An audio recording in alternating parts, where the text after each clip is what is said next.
નમસ્કાર મિત્રો, હું છું રમેશ છાપિયા. આજે વાત કરવી છે લીડરશિપની, કે લીડરશિપ કરવી હોય તો શું કરવું જોઈએ અને કોણ કરી શકે.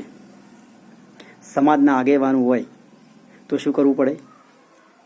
આગેવાન મફત બનાતું નથી. આગેવાન થવા બદલે ઘરના પૈસા વાપરવા પડે. એટલે લીડરશિપ મેન્ટેન કરવી હોય તો શું કરવું પડે? થોડો ઘણો ઘરનો ખર્ચો કરવો પડે. મફત લીડરશિપ મેન્ટેન થતી નથી. એ સમાજ સેવા કરવી હોય તો ઘરના પૈસા વાપરવા પડે, મફત સેવા થતી નહીં.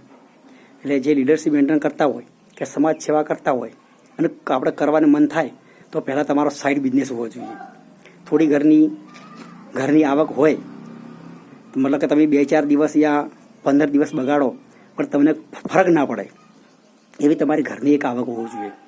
એ જ લોકો જ લીડરશિપ મેન્ટેન કરી શકે અને સમાજ સેવા કરી શકે. દોસ્તો, એટલે આ બધું વિચારતા હોય કે મારે લીડર બનવું છે અથવા લીડરશિપ મેન્ટેન કરવી છે અથવા સમાજ સેવા કરવી છે, એના માટે થોડી ઘણી સારી આવક હોવી જોઈએ.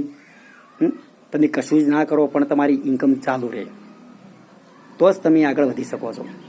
કોઈ પણ ધંધો કરવો હોય, કોઈ નવો ધંધો કરવો હોય તો એક ધંધો તમારો સાઈડમાં ચાલુ હોવો જોઈએ, નાના મોટો, તો તમે બીજા ધંધામાં તમે સફળ થો.